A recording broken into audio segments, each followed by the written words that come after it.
Bismillahirrahmanirrahim.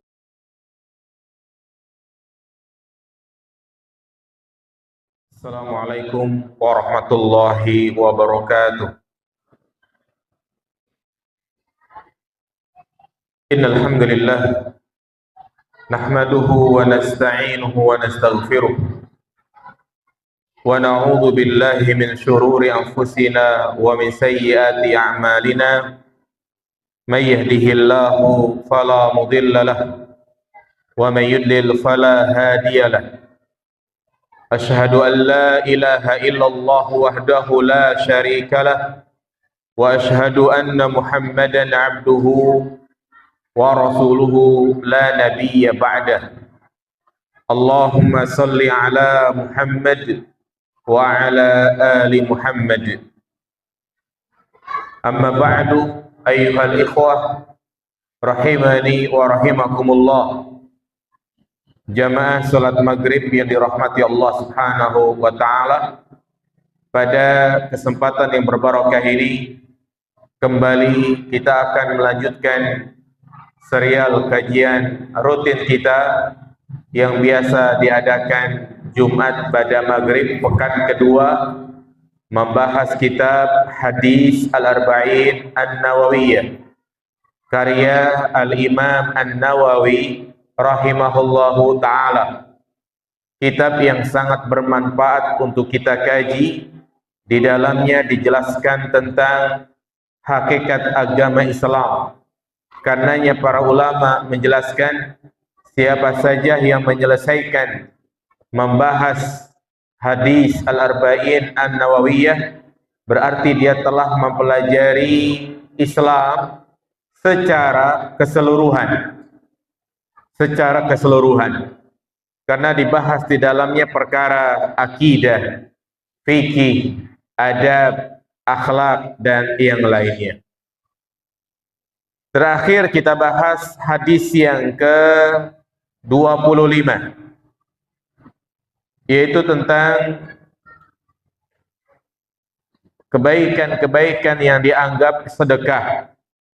Bahwa sedekah tidak hanya bisa dilakukan oleh orang-orang kaya saja, tetapi juga bisa dilakukan oleh orang-orang miskin, yaitu dengan kebaikan-kebaikan seperti misalnya bertasbih, bertakbir, tahmid, memerintahkan kepada yang ma'ruf, melarang dari perbuatan yang mungkar. Itu semuanya termasuk sedekah. Adapun pembahasan kita pada kali ini adalah hadis yang ke-26, yaitu penjelasan tentang wajibnya setiap persendian untuk bersedekah. Hadis yang ke-26 ini adalah kelanjutan dari hadis sebelumnya. Masih membicarakan tentang macam-macam sedekah. Namun hadis yang ke-26 ini lebih khusus menjelaskan sedekah yang dilakukan oleh persendian. Untuk lebih jelasnya kita baca An Abi Hurairah radhiyallahu anhu qala, dari sahabat Abu Hurairah, namanya Abdurrahman bin Sakhr, semoga Allah meridhoinya. Qala Rasulullah sallallahu alaihi wasallam, Rasulullah bersabda, kullu sulama minan nasi alaihi sadaqah kulla yaumin tatlu'u fihi syamsu. Setiap persendian manusia wajib bersedekah setiap hari di mana matahari terbit pada hari tersebut. Nabi SAW menjelaskan dalam ungkapan ini bahwa setiap persendian yang kita miliki wajib bersedekah. Apa saja sedekah-sedekah yang bisa dilakukan oleh persendian. Sedekah persendian bisa dilakukan ta'dilu bainal isnaini shadaqah. Engkau berlaku adil di antara dua orang, yakni mendamaikan dua orang yang sedang berselisih, itu sedekah. Wa tu'inur rajula fi dabatihi fatahmiluhu 'alaiha, dan engkau membantu seseorang pada kendaraannya, yakni engkau menaiki dia, yakni menaikinya di atas kendaraannya, membantu dia naik ke atas kendaraan. Au tarfa'ulahu 'alaiha mata'ahu shadaqah, atau engkau membantu mengangkat barangnya, yakni kita naikin ke atas kendaraan, maka itu adalah sedekah. Wal kalimatu thayyibatu shadaqah, ucapan yang baik adalah sedekah. Wa bi kulli khatwatin tamshiha ila sholati shadaqah, dan setiap langkah menuju sholat, untuk mengerjakan sholat berjamaah tentunya, adalah sedekah. Wa tumitul adza 'anit thoriq shadaqah, dan engkau menyingkirkan gangguan di jalan, sedekah. Rawahul Bukhari wa Muslim. Hadis ini dikeluarkan oleh Imam Bukhari dan Imam Muslim. Baik, jadi hadis ini menjelaskan kepada kita tentang sedekahnya persendian, yang mana Nabi SAW menetapkan dalam hadis ini bahwa setiap persendian yang kita miliki itu wajib bersedekah. Dan berbicara tentang persendian manusia itu sangatlah banyak. Ya, apa itu persendian? Persendian adalah batas dari setiap anggota tubuh kita, ya, yang bisa kita gerak-gerakan. Seperti misalnya ini sikut, itu persendian, pergelangan persendian, kemudian antara tangan dan tubuh kita, bagian ketiak itu adalah persendian, bagian pangkal paha, kemudian dengkul, ya, kedua mata kaki itu adalah persendian yang bisa kita gerak-gerakan. Demikian pula jari jemari. Ini di sini aja persendian bukan hanya 5 tapi banyak. Ya, kelingking misalnya yang kita bisa gerak-gerakan dari ujung kelingking, kemudian bagian tengahnya, bagian pangkalnya, itu adalah persendian. Sehingga jumlah persendian dalam tubuh kita itu sangat banyak. Dan Nabi menjelaskan dalam riwayat yang lain ada berapa? 360. Subhanallah. Nabi berbicara tentang anggota tubuh manusia yang saat itu belum ada ilmu kedokteran yang sangat canggih.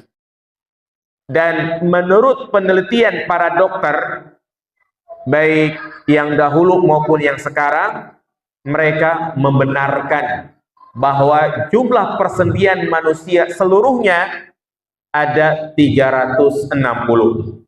Sebagaimana yang dikatakan oleh Al-Imam Ibnu Rajab Al-Hambali dalam kitabnya Jami'ul Ulum wal Hikam. Tentu terlepas dari itu semua, apa yang diucapkan oleh Nabi SAW yang terbukti menurut kedokteran, maka hendaknya ini menambah keimanan kita. Tapi seandainya tidak terbukti menurut kedokteran, maka kita tidak boleh mementahkan dalil tersebut. Jadi sekali lagi, penelitian hanyalah untuk menyempurnakan. Jadi bukan suatu kewajiban. Ya, di sini Nabi menjelaskan persendian manusia jumlahnya 360 dan dibenarkan menurut para ilmuwan, maka hendaknya hal ini menambah keimanan kita. Kalau seandainya ada sebuah hadis yang Nabi sampaikan tetapi tidak terbukti secara penelitian para ahli, maka bukan berarti hadis tersebut kita mentahkan.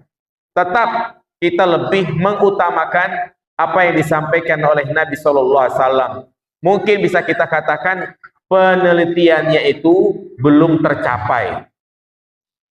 Ya, seperti misalnya tahapan penciptaan manusia di dalam rahim sang ibu 40 hari berupa cairan.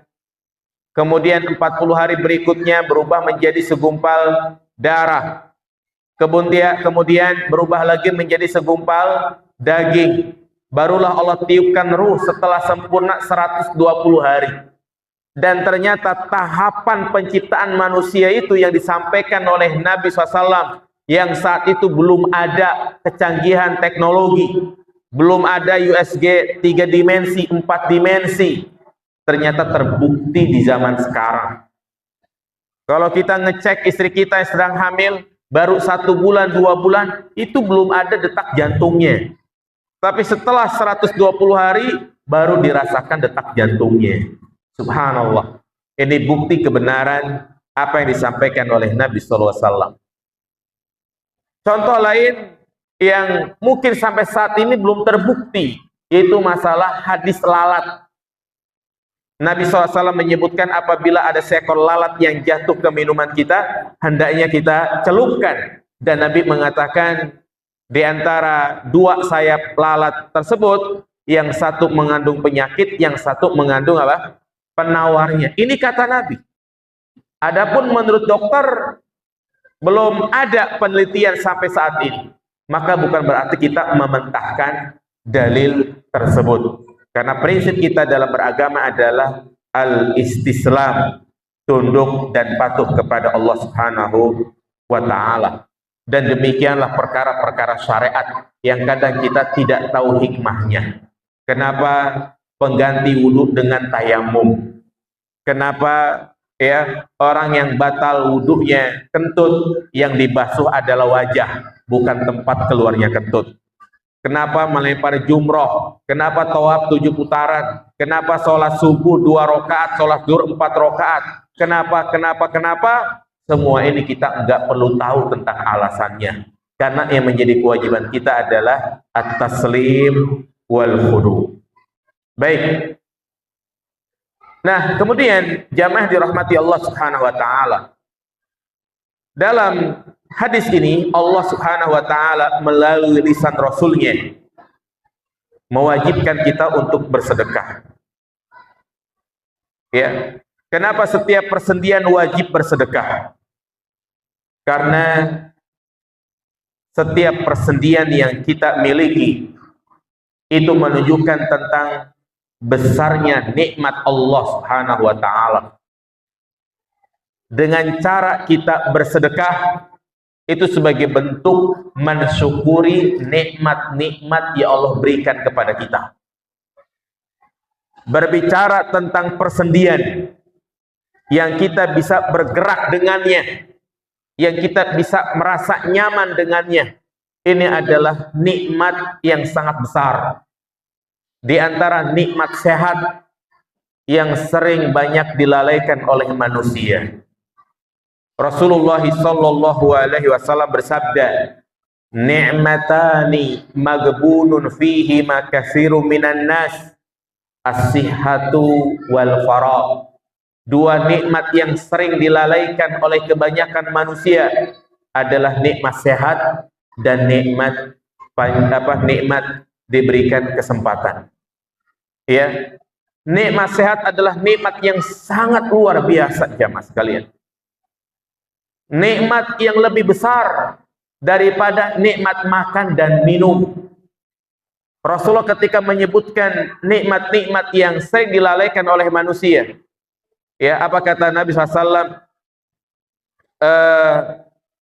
Apabila seorang hamba di pagi hari, aminan fi sirbih, mu'afan fi jasadih, wa indau qutu yaumihi, faka'annama hizat lahud dunia. Apabila seorang hamba di pagi hari, dia merasakan aman, diberikan kesehatan, dan diberikan makan. Subhanallah, lihat. Nabi menyebutkan nikmat sehat dulu, baru nikmat makan. menunjukkan kepada kita bahwasanya nikmat sehat itu lebih besar daripada nikmat apa? Makan. Bahkan nikmat sehat itu lebih besar, lebih bermanfaat, lebih kita butuhkan daripada nikmat harta. Benar atau tidak jamaah sekalian? Ya. Percuma orang itu kaya raya, bisa membeli apa yang dia inginkan, punya aset di mana-mana, logam mulianya bejibun, ATM-nya tidak terbatas angka nolnya. Tapi kalau dia hanya bisa terbaring di rumah sakit, dia tidak merasakan nikmat apa-apa jamaah sekalian. Ya. Dan saya pernah mendapati ada orang yang subhanallah asetnya di mana-mana, tapi dia tidak nikmati semua itu. Dia tidurnya di mana? Di rumah sakit. Dia harus cuci darah setiap pekan. Dia harus ngantri 5 jam. Ya, dia bisa membeli makanan yang nikmat, tapi kata dokter, Pak, jangan dulu. Maka subhanallah orang seperti ini ya berkurang nikmatnya. Makanya nikmat sehat nikmat yang sangat luar biasa. Namun sayangnya banyak dilalaikan oleh manusia. Itulah Allah tegaskan di dalam Al-Quran, la tus'alunna yawma idzin anin naim. Kita semua akan ditanya oleh Allah Subhanahu wa taala tentang nikmat sehat yang kita miliki.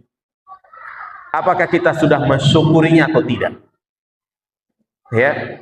Jangankan kita berbicara tentang orang yang stroke, tentang orang yang menderita diabetes, tentang orang yang menderita kanker. Tangan kita saja, misalnya atau mungkin bagian kaki kena asam urat, gimana rasanya jamaah sekalian? Ya, nggak bisa gerak, tidur salah, merasakan sakit, ngebet terus istilahnya gitu kan. Ya, nggak tenang hidupnya. Artinya dia merasakan sakit. Itu satu persendian. Itu satu persendian kita merasakan sakit. Nggak nyamannya luar biasa ya kan. Kalau sudah kambuh, sudah. Apa yang menjadi hobi kita berupa makanan, kita tinggalkan. Nggak boleh makan kacang-kacangan, ya. Nggak boleh makan yang hijau-hijau, hilang. Ya. Belum lagi orang yang menderita urat kejepit dia kan. Saraf kejepit apa? Saraf kejepit. Kan nggak bisa tidur, nggak bisa bangun, nggak bisa beraktivitas. Itu satu persendian jamaah. Subhanallah, bersyukur kepada Allah Subhanahu wa taala tatkala asam uratnya tidak kambuh. Tatkala Allah Subhanahu wa taala membebaskan dia dari penyakit-penyakit seperti itu. Maka untuk mensyukuri nikmat-nikmat tersebut adalah dengan cara kita apa? Bersedekah. Bahkan Nabi mengatakan di sini, kullayaumin, setiap hari kita harus bersedekah, mensyukuri nikmat 360 persendian itu. Ya. Jangan sampai kita gunakan nikmat-nikmat tersebut untuk bermaksiat kepada Allah Subhanahu wa taala, yang ini akan berubah menjadi azab. Makanya para ulama mengatakan kullu ni'matin la tuqarribuha ilallah fahiya ni'mah. Setiap nikmat yang tidak membuat kita mendekatkan diri kepada Allah, maka itu adalah nikmah, berubah menjadi azab. Kemudian setelah Nabi SAW menjelaskan secara umum setiap persendian itu adalah sedekah, Nabi pun memberikan perincian. Amalan-amalan apa saja yang itu bisa dikatakan sebagai sedekah persendian untuk membayar nikmat-nikmat Allah. Tentunya ya, ungkapan untuk membayar nikmat Allah itu tidak akan bisa terbayarkan. Tidak bisa terbayarkan. Ya. Bayangkan kalau misalnya ada orang datang kepada kita, Mas, mau nggak saya kasih uang? Mau lah. Berapa? 10 miliar. Mau lah. Tapi besok pagi Mas nggak bangun lagi. Tapi besok lagi Bapak nggak bisa bangun lagi. Gimana aja? Mau nggak aja Mas kalian? Hah? Dikasih uang 10 miliar tapi besok pagi nggak bisa bangun lagi. Terima nggak uangnya? Ya nggak mau lah. Ya kan? Berarti menunjukkan di sini ya, jiwa kita dihargai berapa itu? 10 miliar. Jangankan bisa hidup atau tidak. Mas, saya kasih uang 1 miliar. Tapi syaratnya besok pagi dan seterusnya nggak bisa ngelihat. Mau nggak jemaah? Nggak mau. Berarti pandangan mata kita itu kalau diuangkan berapa miliar itu? Itulah tidak akan bisa terbayarkan. Subhanallah. Makanya kata para ulama, coba ketika engkau kurang bersyukur, bangun tidur, kau merem, ke kamar mandi merem, agar kau membayangkan bagaimana besarnya nikmat bisa melihat. Subhanallah. Ya, ini kadang kita tidak menyadarinya. Memang demikianlah. Orang itu baru merasakan besarnya nikmat Allah tatkala dia tidak mendapatkannya. Orang yang sedang berbaring di rumah sakit, kita tanya, apa yang kau inginkan? Pengen sembuh. Subhanallah. Maka syukurilah nikmat-nikmat tersebut untuk beribadah kepada Allah dan jaga pola makan. Berusaha untuk menjaga pola hidup sehat. Ya, karena orang kalau sudah menderita diabetes, subhanallah, apalagi gagal ginjal, ya, dia harus datang terus ke rumah sakit, cuci darah, ngabisin waktu. Maka jaga pola makan. Apalagi di zaman sekarang, ya, dan tentunya menjaga pola makan harus betul-betul mendengarkan ahlinya, jangan asal-asalan. Sekarang lagi ngetren istilahnya diet karbo, nggak makan nasi. Subhanallah, ini suatu hal yang keliru. Beras, nasi itu adalah makanan pokok kita. Ya, kenapa harus ditinggalkan? Ya, makanya ada sebuah buku yang ditulis oleh Dr. Rehanul Bahrain, nasi yang terzolimi gitu ya. Artinya orang banyak ninggalin nasi gitu kan. Subhanallah, sebenarnya kita mau makan apa saja, yang penting jangan apa? Berlebih-lebihan. Konsep kesehatan kata Allah Subhanahu wa taala, kulu washrabu wala tusrifu. Makan minumlah, yang penting jangan berlebih-lebihan. Dan sayangnya kita kadang banyak makan tapi jarang bergerak. Ya, makanya makanan apa saja bisa kita makan. Mau lemak, mau daging, jangan dikit-dikit kita jadikan kambing hitam makanan. Gara-gara makan nasi, makan ini, makan itu, jadi menambah penyakit, tidak. Ya. Baik, apa saja yang dianggap sedekah? Ini pertama. Yang ini juga merupakan pintu-pintu kebaikan.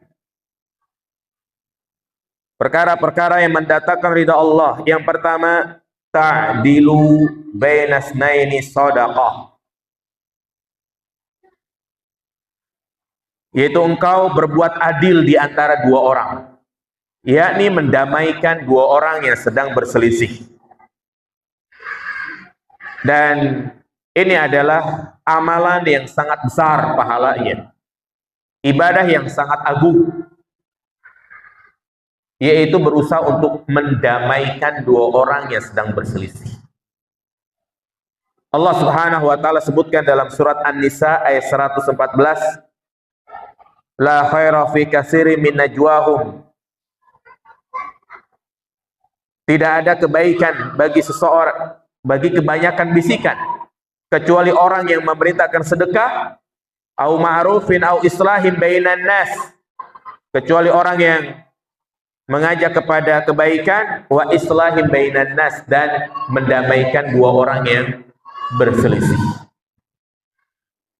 Nabi SAW menjelaskan di antara perbuatan dusta yang diperbolehkan adalah jika bertujuan untuk mendamaikan dua orang yang berselisih. Berarti sebaliknya kita nggak boleh memperkeruh masalah dengan melakukan namimah, sehingga dua orang yang berselisih semakin bermusuhan. Maka ini adalah an-namam, yang dosanya itu lebih besar daripada ghibah, fitnah. Ya. Lalu apa yang dimaksud dengan berbuat adil di sini? Berbuat adil sebagaimana dikatakan oleh Syekh Muhammad bin Shalih Al-Utsaimin di dalam syarahnya, ada dua macam. Yang pertama, apabila engkau mengetahui salah satu dari keduanya ada yang benar dengan bukti-bukti yang kuat, maka hendaknya engkau harus mendukung kepada orang yang mendatangkan bukti. Itulah dikatakan berlaku adil. Kalau ada dua orang yang berselisih misalnya, masalah harta, masalah tanah, ya, A, B berselisih. Si A mengatakan itu tanah dia, si B mengakui juga itu tanah dia. Dan ternyata masing-masing pun membawa sertifikat. Maka dikatakan sertifikat ganda. Ini di zaman sekarang banyak begitu jemaah. Makanya hati-hati kalau kita beli tanah yang statusnya masih giring. Ya, kadang oleh pemiliknya dijual sama kita karena tidak segera diurus, ternyata dijual lagi sama yang lain. Ya. Maka akhirnya keduanya pun mengadu keasliannya. Mana yang lebih benar ini masalah sertifikat. Ternyata di pengadilan si A lah yang betul-betul itu sertifikat aslinya, si B palsu misalnya. Maka bentuk mendamaikan adalah kita tetap mendukung siapa? Si A. Jangan, udahlah A, kamu mengalah. Ini tidak benar. Kalau memang benar ya benar. Ya, jadi jangan langsung dikatakan ya udahlah A mengalah aja, udah kasih aja, udah ikhlasin aja. Tidak bisa seperti itu. Ya, yang hak adalah hak, yang batil adalah batil. Yang benar kita dukung, yang salah kita tidak boleh mendukungnya. Kemudian yang kedua, jika memang tidak ada bukti yang jelas, masing-masing tidak bisa mendatangkan bukti, baru kita katakan ya sudahlah, damai, sudahlah, ikhlaskan. Seperti itu jemaah. Yang dimaksud dengan ta'dilu bainas naini shadaqah. Kemudian yang kedua, wa ta'inur rajula fi dabatihi fatahmiluhu 'alaiha au tarfa'u lahu 'alaiha mata'ahu shadaqah. Yang kedua yang merupakan bentuk sedekah persendian adalah engkau menolong seseorang pada kendaraannya. Maksudnya bantu orang untuk naik ke kendaraan. Hal ini mungkin bisa kita dapati apabila ada orang yang tua renta, pakai tongkat, dia nggak bisa naik kendaraan, maka kita bantu dia, kita papah dia untuk naik ke atas kendaraan. Mungkin naik kereta, naik bis, atau yang lainnya. Ya, atau juga membukakan pintu kendaraan, termasuk ke dalamnya. Termasuk juga memberikan tempat duduk bagi orang yang membutuhkan. Baik kita berada di dalam bis, busway misalnya, atau KRL, ya, kita datang duluan nih. Kita naik kereta dari Tangerang misalnya, masih kosong, dapat tempat duduk. Alhamdulillah. Ternyata pas sampai di Rawa Buaya penuh, dan ada orang tua yang kita lihat ya dia berdiri. Maka silakan, Pak, Bu, duduk, ngalah. Ini adalah apa? Sedekah. Bukan malah sebaliknya, pura-pura nggak tahu. Ya, pura-pura lihat HP ya kan. Subhanallah. Ya. Jadi ini dianggap sebagai sedekah. Nah, au tarfa'u lahu 'alaiha mata'ahu shadaqah. Atau engkau membantu menaikkan barang. Ya. Ya ini misalnya ada teman, ada saudara yang pindahan, kita bantu, nggak pakai diminta. Ya, kita bantu ngangkutin barangnya. Ini adalah sedekah. Atau kita pinjamkan kendaraan. Catatannya tanpa dipungut biaya.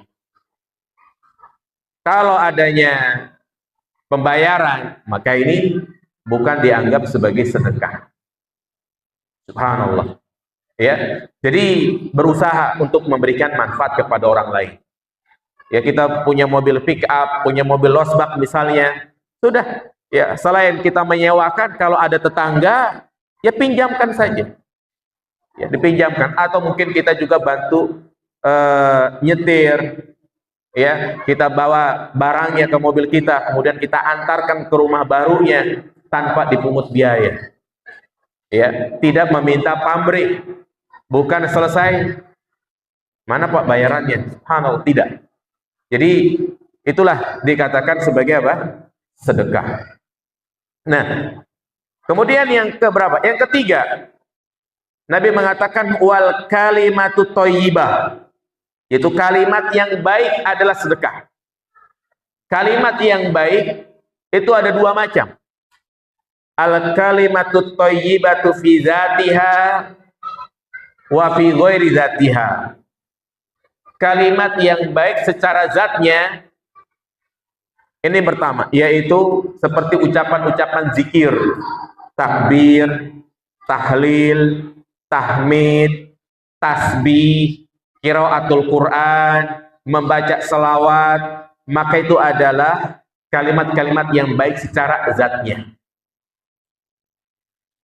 Yang kedua, fi ghairi zatiha, yang bukan pada zatnya, ucapan-ucapan biasa, pembicaraan, omongan, tetapi kalau tujuannya adalah untuk membahagiakan orang lain, itu adalah sedekah.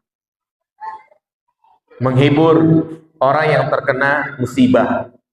Takziah, kan tujuannya adalah menghibur.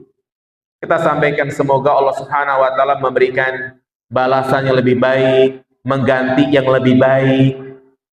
Ini adalah al-kalimatu thayyibah. Sebaliknya kita tidak boleh nyinyir.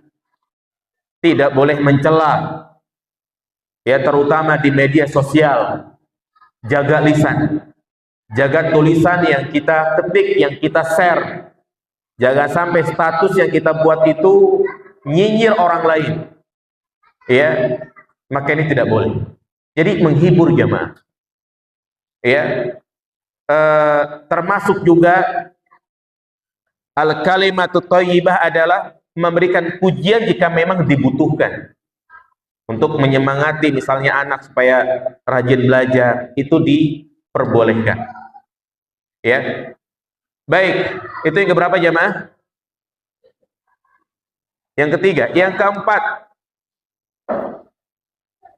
Yang keempat, wa bi kulli khatwatin tamshiha ila shalah shadaqah. Dan setiap langkah menuju salat adalah sedekah. Ya. Jadi kita melangkahkan kaki ke masjid, setiap langkah itu bernilai sedekah. Ya, baik tujuannya mau salat atau mau menghadiri kajian ilmu. Jika memang setiap langkah itu bernilai sedekah, pertanyaannya, boleh nggak kita muter-muter baru masuk ke masjid? Boleh nggak kita memperpendek langkah? Ya, maka dipahami oleh sebagian ulama begitu, seperti dipahami oleh Al-Imam Ibnu Hazm, yang dia memiliki mazhab zahiri, yaitu memahami sesuai dengan zahir hadisnya, lafadznya. Sehingga beliau menganjurkan untuk memperbanyak langkah, muter-muter dulu. Maka yang benar tidak demikian, karena tidak ada satupun sahabat yang melakukannya.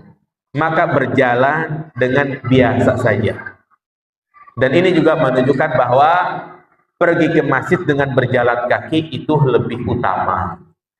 Kecuali jika memang jarak antara rumah dan masjid itu jauh, 1 kilo, atau 500 meter, yang kalau kita jalan kaki sampai di masjid udah selesai sholat, maka tidak mengapa dia menggunakan kendaraan. Tapi juga jangan dikiaskan setiap tetes bensin itu menggugurkan apa? Dosa, dianggap sedekah. Nggak bisa dikiaskan seperti itu. Setiap langkah sedekah, berarti setiap tetesan bensin adalah sedekah. Nggak bisa juga. Sekalian aja setiap tetesan oli itu. Baik.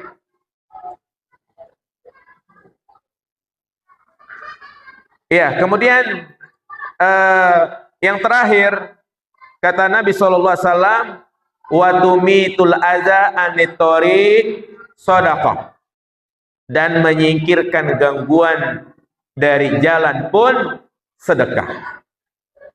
Ya, kita melihat ada paku, ada beling, ada batu yang menghalangi jalan, ambil, buang. Itu sedekah, jemaah. Bukan malah dibiarkan, bukan malah dia bahagia dengan orang yang motornya ya kena paku. Ini kadang mungkin dia kena pertama gitu kan, akhirnya biar yang lain kena juga, dibuang pakunya itu di tengah jalan. Ya, ini menyingkirkan gangguan di jalan adalah sedekah. Maka sebaliknya, membuat gangguan di jalan, ya, ini adalah perbuatan dosa. Seperti apa contohnya? Membuat gangguan di jalan, bikin polisi tidur. Ya, apalagi polisi tidurnya tinggi banget gitu kan, yang membentur bagian bawah motor kita. Ini zalim, jangan. Zalim. Ya, zalim. Kenapa harus dengan pakai polisi tidur? Ya, tujuannya supaya nggak ngebut. Ya, sekarang mungkin nggak harus dengan polisi tidur yang tinggi itu kan, kesian. Apalagi nggak dikasih tanda ya. Ya, kalau di perumahan-perumahan atau juga di jalan-jalan yang memang itu banyak anak-anak gitu kan. Jadi jangan harus tinggi bikin polisi tidur kalau memang mengharuskan.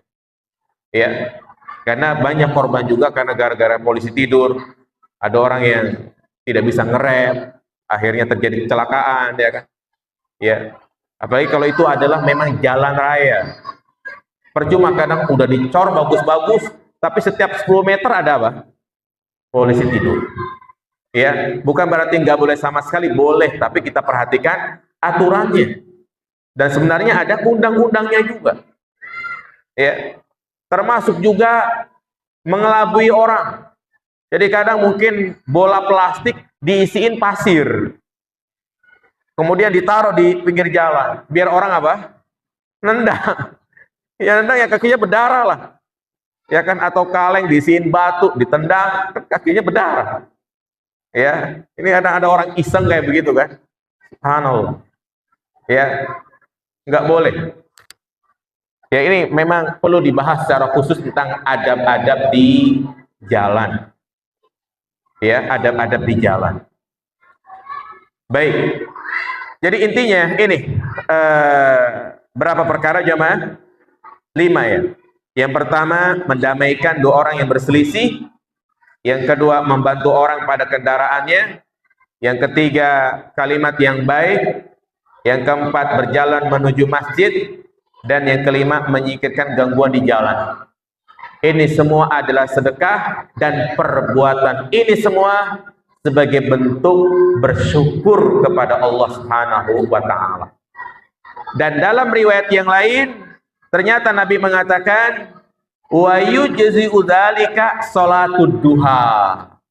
Dan 5 hal ini bisa tercukupi dengan mengerjakan salat apa? Salat duha. Subhanallah. Jadi kita melaksanakan salat duha di waktu duha, itu pahalanya sebanding dengan 5 hal ini. Dan ini menunjukkan pentingnya salat duha. Anjuran untuk mengerjakan salat duha. Ya, yang namanya sholat duha dikerjakan sore atau malam? Ya pagi ya mas kan. Ya pagi, mulai matahari terbit setinggi tombak, maka itulah waktu dimulai sholat duha. Dan sholat duha ini memiliki 3 nama. Sholatul duha, sholat syuruk, dan sholat awabin. Sholat awabin. Jadi dikatakan sholat awabin itu bukan antara maghrib dan isya. Selama ini ada sebagian orang memahami sholat awabin itu adalah sholat yang dikerjakan 6 rakaat, 2 rakaat salam antara maghrib dan isya. Yang benar sholat awabin itu adalah sholat duha. Dikatakan sholat awabin, ini adalah waktu yang paling utama, yakni ketika panas matahari mulai terik, saat anak unta mulai kepanasan. Itu disebut namanya sholat awabin. Dikatakan awabin karena orang-orang yang sibuk dengan dunia, dia kembali kepada Allah Subhanahu wa taala. Berasal dari kata awab. Ya. Kemudian sholat syuruk. Jadi harus dipahami, sholat syuruk adalah sholat duha. Dengan dia mengerjakan sholat syuruk, itu sudah mencukupkan bagian untuk sholat duha. Dinamakan sholat syuruk ya karena terjadi ketika matahari apa? Terbit setinggi tombak. Ya. Dan keutamaannya pun sama seperti melaksanakan ibadah apa?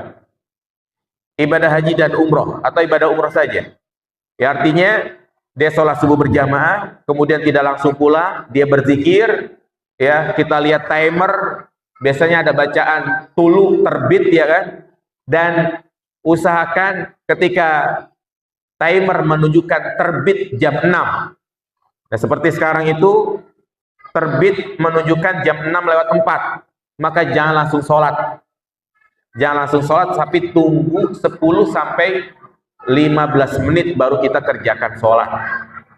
Untuk menjaga kehati-hatian. Karena ba'da subuh sampai matahari terbit kita memang nggak boleh sholat. Saat itulah matahari terbit di antara 2 tanduk syaitan. Ya. Berapa jumlahnya? Disebutkan dalam hadis Aisyah radhiyallahu taala anha, wa yazidu masyaallah, tidak ada bilangannya. Dia mampu 2 rakaat silahkan, mampu 4 rakaat silahkan. Ya, dan batas akhirnya adalah sebelum matahari bergeser ke arah yaitu sebelum zawal. Ya, mungkin sekarang jam setengah 12. Itu adalah akhir waktu pelaksanaan sholat apa? Sholat duha. Ya, jadi semua ini menjadi cara kita bersyukur kepada Allah Subhanahu wa taala. Inilah bentuk mensyukuri nikmat sehat. Inilah cara kita mensyukuri nikmat berupa persendian. Subhanallah, hidup kita terasa nyaman dengan persendian yang bisa kita gerak-gerakkan. Kita bisa mengambil benda, kita bisa naik motor. Coba bayangin orang yang stroke, baik stroke total maupun stroke setengah, dia nggak bisa berbuat apa-apa. Ya, maka syukurilah dengan cara-cara seperti ini yang tadi kita sebutkan. Karena itu para ulama memberikan penjelasan tentang bagaimana kita bersyukur kepada Allah Subhanahu wa taala. Ya, bersyukur kepada Allah bisa dilakukan dengan 3 cara. Dengan hati, dengan lisan, dan dengan anggota badan. Baik, azan dulu. Oke, habis azan kita lanjutkan. Yang ada pertanyaan silakan ditulis.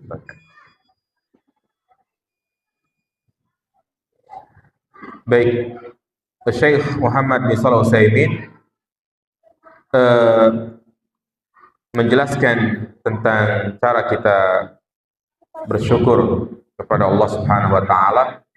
Yang pertama bisa kita lakukan dengan hati, yaitu mengakui bahwa semua nikmat yang kita rasakan yang membuat kita hidup nyaman itu datangnya dari Allah Subhanahu wa taala. Kita akui itu semua. Jangan sampai kita menyandarkan kepada selain Allah. Allah Subhanahu wa taala berfirman, "Wa ma bikum min ni'matin faminallah." Tidak ada nikmat yang ada pada kalian kecuali datangnya dari siapa? Allah Subhanahu wa taala. Kemudian yang kedua adalah dengan lisan, dengan kita mengucapkan alhamdulillah atau alhamdulillah bi ni'matihi tatimmu sholihah. kemudian atau dengan ungkapan hadza min fadli rabbi. Ini semua adalah keutamaan yang datang dari Allah Subhanahu wa taala. Ucapan yang pertama kita sampaikan, ya bukan untung ada si fulan, untung ada Allah, ya, maka itu termasuk kufrun nikmah. Dan yang ketiga adalah dengan anggota badan, yaitu dengan cara kita gunakan nikmat-nikmat tersebut untuk melakukan ketaatan, beribadah kepada Allah Subhanahu wa taala seperti yang kita sebutkan tadi. Baik, kita jawab beberapa pertanyaan. Kalau kita menemukan gangguan di jalan berupa paku, lalu paku tersebut kita ambil, bukan disingkirkan atau dibuang, melainkan diambil dan dibawa pulang untuk digunakan sebagai gantungan baju, apakah boleh menggunakan paku tersebut? Boleh, ya, karena paku hanya satu itu ya nilainya ya mungkin tidak bisa dinilai ya. Artinya boleh sesuatu yang apa namanya, yang tidak ada nilainya, boleh kita ambil. Dapat pulpen misalnya, baik pakunya paku biasa atau paku baja, boleh. Hatta mungkin dapat gantungan baju juga boleh dibawa pulang, enggak mengapa. Dan hukumnya apa? Boleh.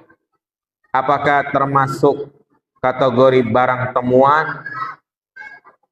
Ya, bukan. Dikatakan barang temuan yang harus diumumkan itu jika memang nilainya sangat besar.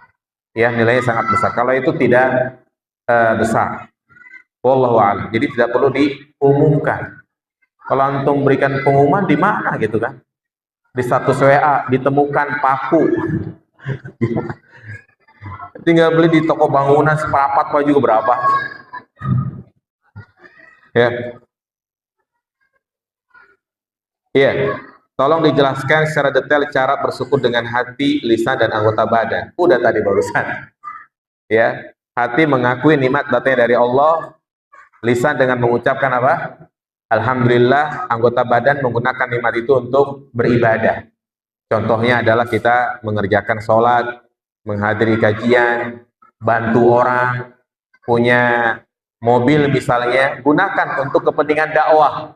Contoh misalnya di suatu masjid ingin mengundang ustadz, antum punya mobil, udah biar aja saya yang jemput misalnya, seperti itu contohnya.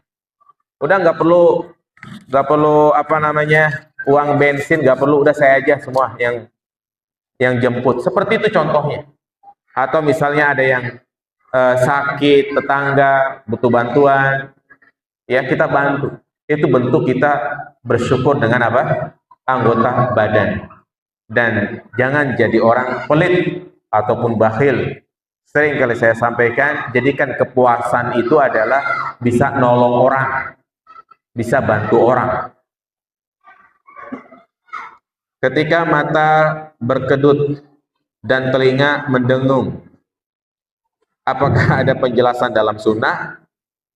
Bersyukur masih bisa apa namanya denyut ya. Kagak ada penjelasan apa-apa. Kita mengucapkan alhamdulillah. Jangan dikaitkan dengan kejadian-kejadian.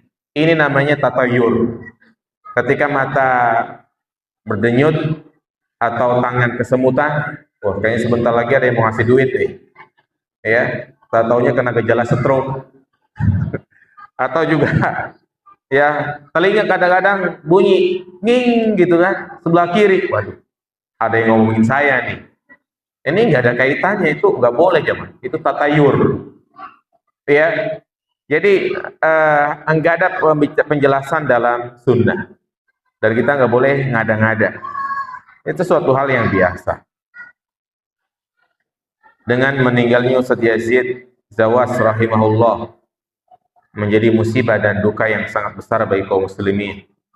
Oleh karenanya kami hendak meminta nasihat dan semangat dari antum agar kita senantiasa tetap semangat untuk mendatangi majelis ilmu para asatidah guna menuntut ilmu sebanyak-banyaknya dan mengamalkannya untuk mempersiapkan kematian sebelum Allah angkat ilmu tersebut dengan mewafatkan mereka yang akhirnya menjadi penyesalan bagi kami karena telah menyia-nyiakan kesempatan yang terbuka di depan mata untuk menuntut ilmu langsung dari mereka.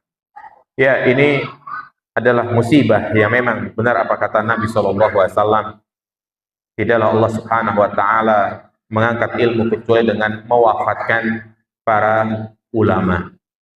Ya, sehingga sebagai bentuk ya kita berdakwah, memberikan sumbangsi dalam dakwah, dan juga agar kita bisa selalu mendoakan beliau, hendaknya kita pelajari buku-buku beliau.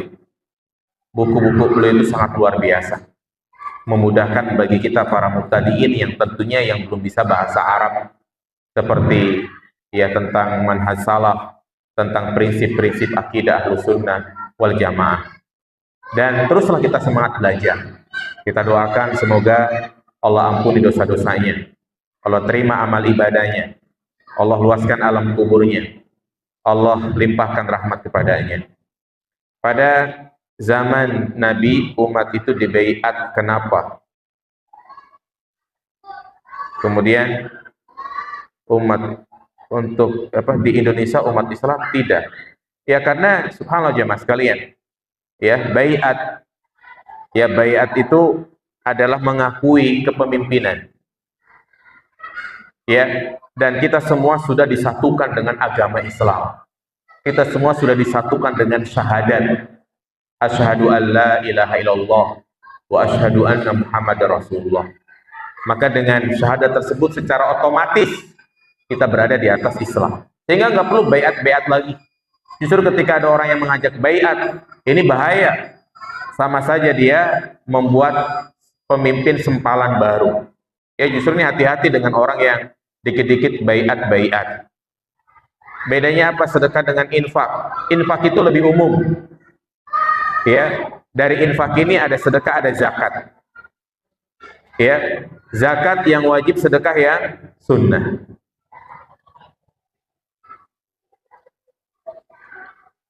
Seorang mengalami sakit di persendian, boleh nggak apabila sedekah diniatkan untuk sembuhan sakitnya? Boleh. Disebutkan dalam riwayat tadawaw bisodaqah, bersedekah, berobatlah dengan apa? Sedekah. Boleh. Ya, itu bentuk tawasul kita dengan amal soleh. Salat duha adalah bagian dari sedekah 360 persendian, tapi kebanyakan orang memahaminya untuk dimurahkan rizki. Maka doa yang mereka baca setelah salat duha adalah pembuka rizki dan surahnya dalam salat duha. Dan surat al-insyirah enggak ada. Tidak ada anjuran khusus penjelasan dari Nabi untuk membaca surat ad-duha di salat duha. Jadi surat apa saja ya boleh untuk kita baca. Dan salat duha ya tadi sebagai ganti dari persendian. Sedekah sendian bukan hanya untuk lancar rizkinya. Ya, untuk supaya lancar rizki kita, bukan hanya kita lakukan dengan sholat duha, tapi juga memperbanyak sedekah. Demikian itu yang bisa saya jawab. Subhanakallahumma bihamdika asyhadu an la ilaha illa anta astaghfiruka wa atubu ilaik. Assalamualaikum warahmatullahi wabarakatuh.